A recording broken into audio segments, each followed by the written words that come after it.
तो ये पालक का पत्ते का आप साइज देख सकते हैं किसान मित्रों। ये साइज आपने पालक का कभी देखा है क्या? ये देसी वाली वैरायटी है। हम उससे 3 गुना परिणाम ले रहे, 3 गुना प्रोडक्शन ले रहे। ये 5वां कटिंग है। बहुत अभ्यास करके बोलने का एक स्वभाव है, तो हम लोग ने काफी उसके वैज्ञानिक परीक्षण करवाए, प्रैक्टिकल जमीन पे करवाया। सिर्फ यहाँ जमीन नहीं, अलग अलग प्रकार की मिट्टी में, अलग अलग जमीन में, अलग अलग क्रॉप में अभ्यास करने के बाद फिर कमेंट किया। हम कई साल से काम कर रहे, अभी तक 65 क्रॉप, 10 प्रकार की मिट्टी, काली, चिकनी, रेतीली, हर जगह पे परिणाम मिला है 22 राज्यों में कि ये गौ कृपा अमृतम की बॉटल हम निःशुल्क देते हैं। उसकी पूरी पैटर्न सिखाना भी निःशुल्क है। तो मेरी किसान मित्रों से एक विनती है, 10 एकड़ भूमि है, आधे एकड़ या पाव एकड़ में करो, या 20-20 फुट में, 20 बाई 20 फुट में करो, बट हमारे एग्जैक्ट प्रोटोकॉल से करे साथ परिणाम आपको गजब के मिलेंगे। गुजरात में अहमदाबाद के रहने वाले गोपाल भाई सुतारिया ने गो कृपा अमृतम बैक्टीरिया कल्चर बनाया है, जिसमें 100 से ज्यादा लाभकारी बैक्टीरिया है। गोपाल सुतारिया ने इस बैक्टीरिया कल्चर का ट्रायल बहुत से किसानों के खेतों में किया है, जिससे ये पता चला कि गो कृपा अमृतम बैक्टीरिया के प्रयोग से फसलों की पैदावार बढ़ जाती है। गोपाल सुतारिया का कहना है कि गो कृपा अमृतम बैक्टीरिया खेतों में डालने से रासायनिक खाद की जरूरत नहीं रहती और फसलों में पेस्टिसाइड भी नहीं छिड़कना पड़ता। आखिर गो कृपा अमृतम बैक्टीरिया खेतों में क्या करता है, इससे फसलों की पैदावार कैसे बढ़ती है, जानते हैं गोपाल सुतारिया से। नमस्कार दोस्तों, मेरे साथ हैं गोपाल सुतारिया जी। गुजरात के अहमदाबाद के रहने वाले हैं। इन्होंने गाय के गोबर, गोमूत्र, पंचगव्य और गुड़ बैक्टीरिया से प्राकृतिक खेती का ऐसा फॉर्मूला इजाद किया है जिसमें प्रोडक्शन बढ़ जाती है और प्रोडक्शन की क्वालिटी भी सुधरती है, जिससे किसानों का खर्चा काफी कम होता है और उन्हें आमदनी ज्यादा होती है। क्या फॉर्मूला है, पूरी बात जानेंगे गोपाल जी से। टेक्निकल फार्मिंग चैनल को सब्सक्राइब करें और बेल आइकन भी दबाएं ताकि आगे आने वाले वीडियो की नोटिफिकेशन आपको मिलती रहे। गोपाल सुतारिया गो कृपा अमृतम बैक्टीरिया किसानों को निःशुल्क देते हैं। ये वीडियो भी बिल्कुल निःशुल्क है। कोशिश सिर्फ इतनी है कि किसानों का खेती में खर्चा कम हो और फसलों की गुणवत्ता और पैदावार दोनों बढ़े। इसीलिए यदि आप प्राकृतिक खेती करना चाहते हैं और खेती में खर्चा कम और लाभ ज्यादा चाहते हैं तो 18 मिनट का ये पूरा वीडियो जरूर देखिए। ये पूरा वीडियो देखने के बाद यदि आप बताई गई विधि के अनुसार खेती करेंगे तो आपका खेती में लाभ जरूर बढ़ेगा। नमस्कार जी। नमस्कार भाई साहब, स्वागत है। आपने बताया कि आपने कुछ गुड बैक्टीरिया डेवलप किए हैं और उस बैक्टीरिया और गाय के गोबर और गोमूत्र का प्रयोग करते हुए कई फसलों की प्रोडक्शन बढ़ा दी है। तो क्या उसका साइंटिफिक आधार है और किसान जो यूज कर रहे हैं उसको कैसे फायदा हो रहा है? जी, ये हमने पंचगव्य और 21 औषधियों में से गुड बैक्टीरिया आइसोलेट किए थे। उसका नाम दिया है गौ कृपा अमृतम। तो गौ कृपा अमृतम के अंदर 100 से ज्यादा बैक्टीरिया जीनस है और कई साल की मेहनत, NABL एक्रीडेटेड लैबों में हमने इसका टेस्ट करवाया हुआ है। तो इसके मेटाजीनोमिक्स कराए, DNA RNA टेस्ट करवाए, एक एक बैक्टीरिया का जीवन चक्र क्या है, वनस्पति के ऊपर जाके क्या करेगा, मिट्टी में जाके क्या करेगा, उसका पूरा अभ्यास हमने लिया है। तो बहुत अभ्यास के बाद हम किसी चीज़ का प्रचार करते हैं। तो ये बैक्टीरिया में किसान अगर सरल भाषा में समझ पाए तो मैं कहता हूँ कि आप यूरिया डालते हैं तो इसके अंदर यूरिया मतलब क्या है, नाइट्रोजन है, ऐसा कह सकते हैं। 46% यूरिया के अंदर नाइट्रोजन होता है और बाकी के नए काम के क्षार होते हैं। तो इसी बैक्टीरिया के अंदर बॉटल जो आपके घर पे बनेगी, 24 बैक्टीरिया वो है कि जो खेत में गोबर आपने डाला उसका उपयोग करके डायरेक्ट हवा में से नाइट्रोजन फिक्स करेगा। तो यूरिया भले आपने 30 साल से डाला हो, विदिन 7 डेज में बंद हो जाएगा। इसी प्रकार फॉस्फोरस उपलब्ध कराने के लिए बैक्टीरिया है तो DAP का काम हो जाएगा। सल्फर की उपलब्धि वाले बैक्टीरिया है, ये भी बहुत जरूरी है।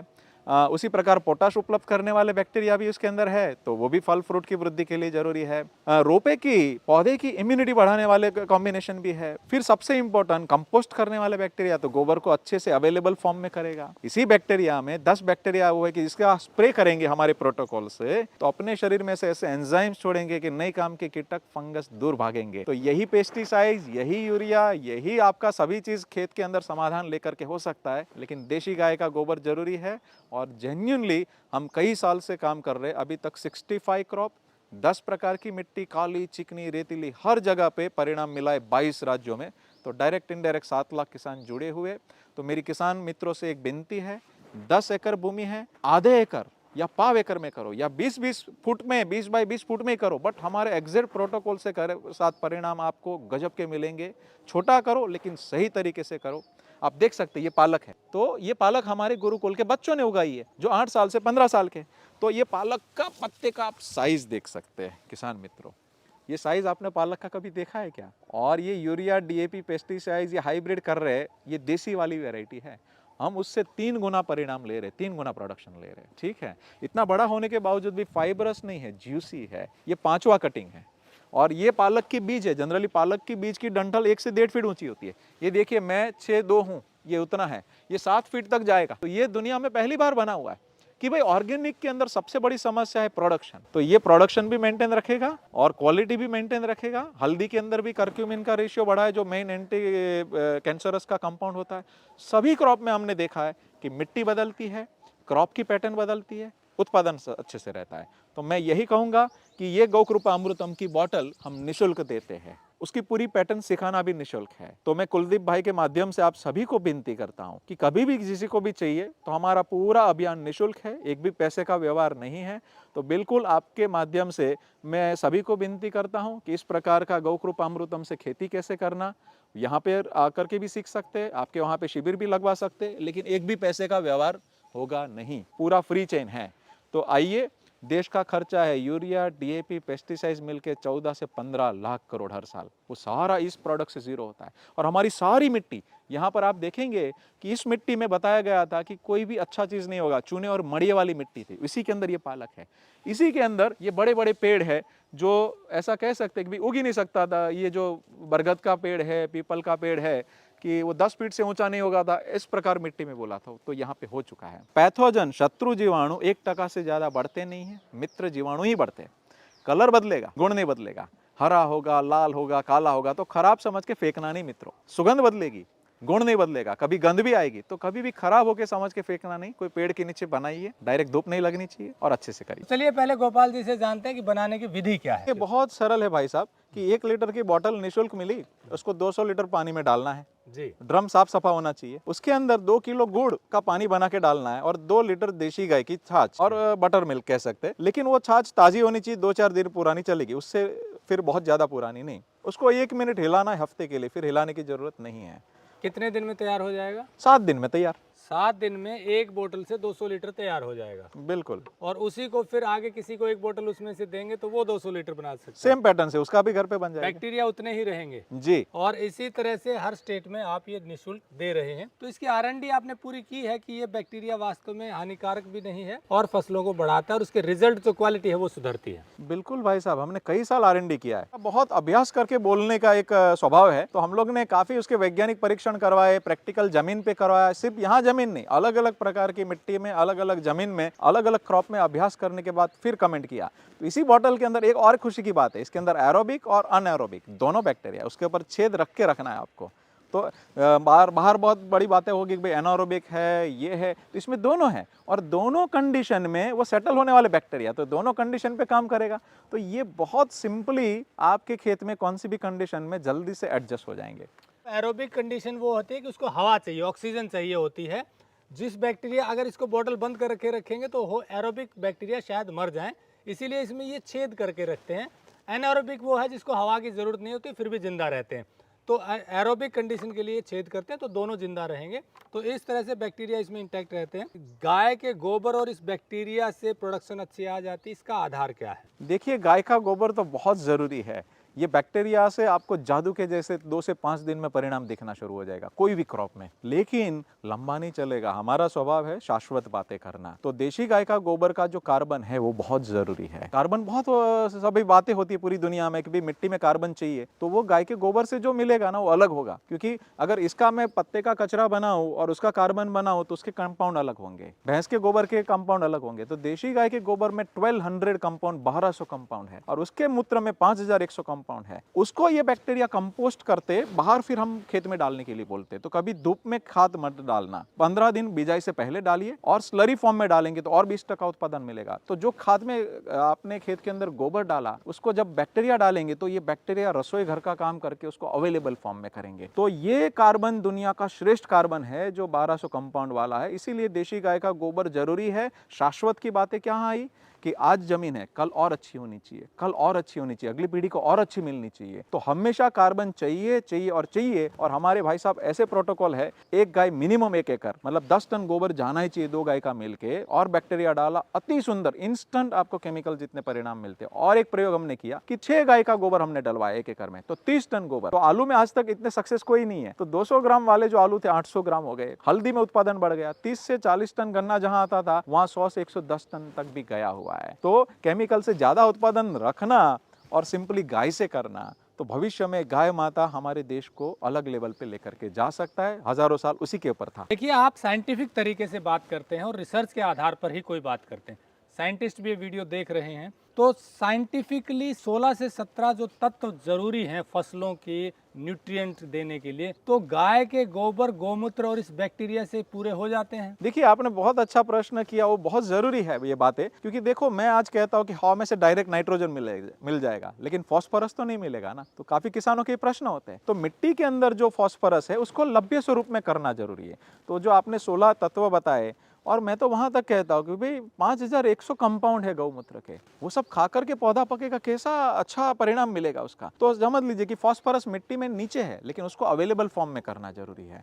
तो ये बैक्टीरिया और केचुआ, ये बैक्टीरिया डालते ही 10 दिन में देशी केचुआ एक्टिव हो जाता है। तो इसमें मिट्टी खाने वाले केचुआ भी पैदा होते हैं। तो नीचे की मिट्टी खा करके विष्ठा ऊपर निकालेंगे, तो लभ्य स्वरूप में सारे माइक्रो न्यूट्रिशन आ गए। तो हमें सरल चीज को जटिल नहीं बनाना है। जब इसी मिट्टी और गोबर में से सारा चीज मिल जाता है तो हम जटिल क्यों बनाए। लेकिन गोबर और अच्छे कॉम्बिनेशन से, सही प्रोटोकॉल से करे, यही विनती रहती है। गोपाल भाई जी कह रहे हैं कि बैक्टीरिया डालने से और गाय का गोबर और गोमूत्र से फसल की पैदावार बढ़ती है और क्वालिटी अच्छी होती है, और ये इन्होंने साइंटिफिक आधार पर प्रूव किया है बहुत से किसानों को। पर अब सवाल यह है कि कैसे डालने से आता है, क्योंकि प्रक्रिया और तरीका सही नहीं होगा तो रिजल्ट नहीं आएंगे, ये इनका भी अनुभव है। मान लीजिए आपने वीडियो देखा और आपने गो कृपा अमृतम मंगवा भी लिया और डाल भी दिया, पर रिजल्ट नहीं आया, तो सही तरीका जानना जरूरी है। क्या तरीका गाय के गोबर को डालने का होना चाहिए और कैसे ये डालें ताकि रिजल्ट बढ़िया आए, ये बताइए। देखिए, जैसे गोबर हमेशा कंपोस्ट करके जाना चाहिए। तो ये बैक्टीरिया, जैसे आप बेड में बता रहा हूँ, उस बेड के हिसाब से 2 फीट ऊंचा, 2 फीट चौड़ा लंबा बेड बनाइए, कोई भी छांव के नीचे, पेड़ या ग्रीन नेट के नीचे,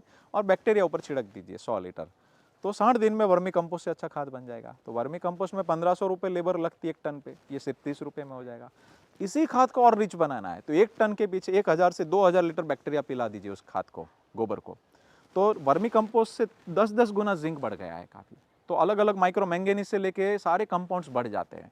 तो अच्छी चीज़ कभी डालनी है तो कभी भी धूप में मत डालिए खाद। बिजाई से 10 दिन पहले डालिए, बारिश से 10-15 दिन पहले डालिए। और जिस लाइन में, समझ लीजिए आप गन्ना लगा रहे तो उसी लाइन में खाद डालिए, पूरे खेत में मत बिखेरिए। गेहूं लगाना है तो बिखेरिए, कोई इश्यू नहीं है। लेकिन जो अंतर वाले क्रॉप है, जो उसका अंतर डिस्टेंस वाले क्रॉप है, उसमें उसी लाइन पे डालिए। और अगर ज़्यादा और अच्छे परिणाम लेने हैं तो अगर आपके पास गोबर गैस है तो उसमें पहले और बाद में बैक्टीरिया डाल के उसके साथ में स्लरी बहाइए, और सुंदर परिणाम मिलेंगे। 15-20% और उत्पादन बढ़ेगा। आपके पास गोबर गैस नहीं है तो एक गड्ढा करिए या एक टैंक लीजिए, उसके अंदर गोबर ताज़ा डालिए, गौमूत्र, और ये बैक्टीरिया दबा के डालिए। बैक्टीरिया से ही उसको लिक्विड बना लीजिए और ऊपर ढक दीजिए। 20 दिन के अंदर अच्छी स्लरी बन जाएगी। वो ड्रेंच कर दीजिए, मड पंप से या पानी के साथ बहा दीजिए। 20% परिणाम और ज़्यादा मिलेंगे, और सबसे ज़्यादा सुपाच्य स्वरूप में अवेलेबल फॉर्म में सारी चीज़ मिलेगी। जो 10 टन गोबर की बात करें साल में, वो गोबर कैसे डालना है? वो गोबर आपको बिजाई से पहले ही आपको डालना है खेत में। तो धूप में जब डालते तो उसकी कार्बन काफ़ी लॉस हो जाती है। तो आप जब भी बिजाई से 10 दिन पहले एक बार डाल दीजिए और पूरे साल वो गोबर काम करेगा। वो डीकंपोस्ट गोबर होना चाहिए। डीकंपोस्ट गोबर होना उसके लिए भी बैक्टीरिया डालें उसके ऊपर। देखिए, जैसे मैंने आपको बताया कि 2 फीट ऊंचा और 2 फीट चौड़ा लंबा लाइन करना है, कोई पेड़ के नीचे या ग्रीन नेट के नीचे। उसके ऊपर 100 से लीटर से लेकर के 1000 लीटर बैक्टीरिया ऊपर छिड़क दीजिए और उसको नमी बना के रखिए। 60 दिन में वर्मी कंपोस्ट से अच्छा खाद बन जाएगा, और वही खाद आपको खेत में डालना है। केचुए भी डालें या नहीं, केचुए डालने की जरूरत नहीं है। अच्छा। केचुए से भी ज्यादा ये सस्ते में हो जाता है। अगर केचुए से हम करते हैं तो उसके अंदर उसको बहुत लेबरियस जॉब है, उसको खाप मारना, कुत्ते बिल्ली आकर के खाते हैं, पक्षी आकर के खाते हैं, और ये बैक्टीरिया उसी प्रकार का काम कर देता है और उससे ज्यादा बेहतर करता है। तो खाली खोटा खर्चा नहीं रहेगा, और यही बैक्टीरिया और गोबर खेत में जाएगा तो देसी केचुआ आपके खेत में एक्टिवेट हो जाएगा। तो केचुए का भी काम खेत में देसी वाला हो गया और ये कंपोस्ट भी हो गया। तो इस प्रक्रिया से आपका अनुभव है कि किसानों की फसलों की पैदावार बढ़ रही है? जी बिल्कुल। देखिए, ये जो खाद बनेगा ना, वो रिच खाद बनेगा, ठंडी प्रोसेस में बनेगा। आप दूध गर्म करेंगे, विटामिन B12 0 हो जाएगा। उसी प्रकार गोबर में 1200 कंपाउंड है। आप बड़ा ढेर करते गोबर का, अंदर हाथ डालेंगे तो बड़ी गर्मी होती है, तो काफ़ी कंपाउंड लॉस हो जाते हैं। तो इसके अंदर ठंडी प्रोसेस में होगा तो उच्च गुणवत्ता का खाद बनेगा। सेकंड थिंग, निंदाई के बीज को भी ये बैक्टीरिया खा के पाउडर बना देगा। तो बहुत सरलता से आपका श्रेष्ठ खाद आपके घर पे बनेगा। तीनों विधियां क्या है वो बता दीजिए। देखिए, सिंपल 4 चरणों में मेजर कृषि है। पहला, ये कल्चर घर पे मल्टीपल कैसे करना वो मैंने बताया। दूसरा, ये खाद कैसे कंपोस्ट करना और खाद कितना डालना वो बताया। तीसरा स्टेप है कि यही बैक्टीरिया गौकृपामृतम बहाना है पानी के साथ। कितना? तो प्रति एकड़ हर महीना मिनिमम 2000 लीटर जाना। समझ लीजिए किसान मित्रों, आप 3 पानी दे रहे तो 700-700 करके 3 भाग में बांट देना है। अगर 4 पानी दे रहे, 5 पानी दे रहे तो 400-400 करके बांट देना है। ड्रिप से पानी जा रहा है तो उसका बटा कर दीजिए, लेकिन हर पानी में जाना चाहिए, क्योंकि उसकी नाइट्रोजन से लेके सारी साइकिल मेंटेन रखेगा और यही बैक्टीरिया नीचे जाकर के अवेलेबल फॉर्म में खाद को करेगा। तो हर पानी में ये जाना चाहिए, ये पहली बात है। ये लास्ट स्टेप है चौथा, कि कोई वनस्पति में रोग आए ही नहीं। आपने पालक के पत्ते कैसे देखे, ऐसे ही भिंडी में परिणाम है। ऐसे हर कोई क्रॉप में जो जटिल से जटिल आज बन चुका है। तो सिंपल तरीका बताता हूँ किसान मित्रों, आज सबसे बड़ा खर्चा किसान का पेस्टिसाइड है, जो 7 लाख करोड़ से ज़्यादा खर्चा है हर साल किसान की जेब में से जाता है। आपको सिंपल तरीका समझाता हूँ।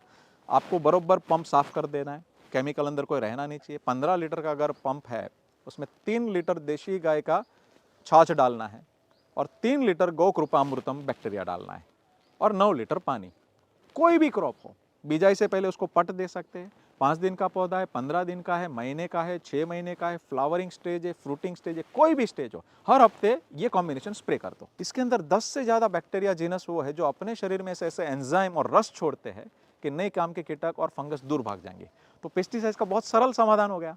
15 दिन में एक बार इसके अंदर 200 ग्राम दूध मिला के भी स्प्रे कर दीजिए। दूध लेकिन आखिरी समय में स्प्रे करते समय डालना, नहीं तो फटेगा दूध तो पंप चॉक्ड होगा, है ना। बहुत सुंदर परिणाम मिलेंगे, फ्लावरिंग फ्रूटिंग बढ़ जाएंगे। आप खुद महसूस करेंगे कि अरे इतना सरल पेस्टिसाइड्स का कोई विकल्प हो सकता है क्या। तो आप खुद महसूस करिए और गजब के परिणाम मिलते हैं मित्रों। और भी बहुत सारे तरीके हैं, 3-4 और ऑप्शन है, वो आपको आगे विधि में हमारे पुस्तक में और हमारी वीडियोज में आपको मिल जाएंगे। अब बात करते हैं कि जो किसान माइग्रेट करना चाहता है, इसके ऊपर ट्रांसलेट करना चाहता है, एकदम से आए या थोड़ा थोड़ा करके आए तो कैसे आए। मेरी एक विनती है कि कभी भी किसान अचानक निर्णय ना ले। आपके पास अगर 10 एकड़ भूमि है, 50 एकड़ भूमि है, आधे एकड़ या पाव एकड़ का प्रयोग कीजिए या 20 बाय 20 फुट का करिए। सेम जमीन है, वही बीज लगा हुआ है। तो मैं जो बोल रहा हूँ, लेकिन ठीक तरीके से करना, उतना ही बैक्टीरिया डालना जितना हमने बताया, कम नहीं डालना। नीचे ऊपर के जो प्रोटोकॉल है फॉलो कीजिए और आप खुद देखिए किसान मित्रों कि भाई मैं बोल रहा हूँ कि भाई भले 30 साल से आपने यूरिया डाला, हफ्ते में बंद होकर के प्रोडक्शन मेंटेन रहता है क्या। आप खुद अनुभूति कीजिए और उपयोग कीजिए, क्योंकि इसमें क्या हो जाएगा कि हर आधे घंटे में एक वीडियो छूटता है, कुछ अलग होगा तो आपने मिक्स किया, आपकी गलती से भी कोई प्रोडक्शन डाउन हो, मैं नहीं चाहता हूँ। इस पद्धति के अंदर प्रोडक्शन मेंटेन रहता है। जितना भी करे सटीकता से करे। आपके घर पे सब्जी लगा है कुछ घर पे खाने के लिए, 10 बैंगन के पौधे तो 5 में डालिए, 5 में मत डालिए। आपका पौधा आपसे बात करेगा। और किसान मित्रों, आप खुद महसूस कीजिए कि मिट्टी क्या बन रही है, केचुए बढ़ रहे हैं क्या, पौधा कैसा बन रहा है, फ्लावरिंग फ्रूटिंग कैसे बैठ रहे। आप खुद अनुभूति करेंगे कि हाँ, ये गाय माता का दिया हुआ आशीर्वाद है। तो दोस्तों, जैसा गोपाल जी ने बताया कि ये बैक्टीरिया जिसे गौ कृपा अमृतम बैक्टीरिया कहते हैं, और गाय के गोबर और गोमूत्र, इन चीजों को मिला करके पूरी तरह से केमिकल फ्री प्राकृतिक खेती की जा सकती है और उसके रिजल्ट भी अच्छे आते हैं। ये ऐसा इनका अनुभव है। आप भी ऐसा शुरू कर सकते हैं। जैसा बताया, थोड़े से शुरू करेंगे तो ज्यादा अच्छे रिजल्ट निकलेंगे। और ज्यादा जानकारी चाहिए, नंबर हमने दिया हुआ है, आप बात कर सकते हैं। मुहिम सिर्फ इतनी है कि कम से कम केमिकल का प्रयोग करते हुए प्राकृतिक खेती की तरफ बढ़े, किसानों का खर्चा कम हो और प्रोडक्ट की गुणवत्ता अच्छी हो, ताकि उपभोक्ताओं को शुद्ध चीजें मिले। टेक्निकल फार्मिंग की इस मुहिम को आगे बढ़ाने के लिए आपका बहुत बहुत आभार। जुड़े रहिए टेक्निकल फार्मिंग से। नमस्कार, जय हिंद।